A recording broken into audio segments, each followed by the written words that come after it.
Today is February 29, 4 in the morning, kagigising ko lang. At nasa akin na po yung transmittal ng mga napili ni Philboss na kanyang aayudahan. Dahil hindi po ako makapag-live sa mga platform, dahil restricted po ni Facebook ng 29 days yung aking live streaming.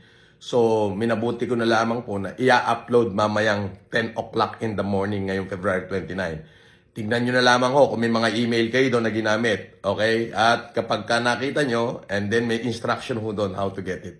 Ganun lang po kasimple. Mabuhay kayo at good luck sa lahat ng napili ni Philboss. Alright. See you again. Pili ka ng bago cellphone? Yes, boss. Patingin nga ng Philboss mo. Ulit, bet tayo ulit. Okay. Sige.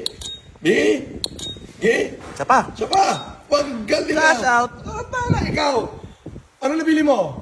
Nakabili ako kwintas, boss. Quintas, dahil sa paglalaro ng 4 miles? Ng Philboss. O, ikaw, ano nabili mo? Wala. Ito lang. Nakabili ka ng bagong cellphone? Nanalo ka? Magkano tinamaan mo kay Philboss? 80,000. 80,000? Grabe naman. Magkano kapital mo? 2,000. Ayan ang sinasabi ko sa inyo. Mamayang 10 o'clock, abangan nyo po. I-upload ko na at kayo na ang mamili. I-share nyo muna itong video na to para malaman ng iba. Good luck sa inyong lahat.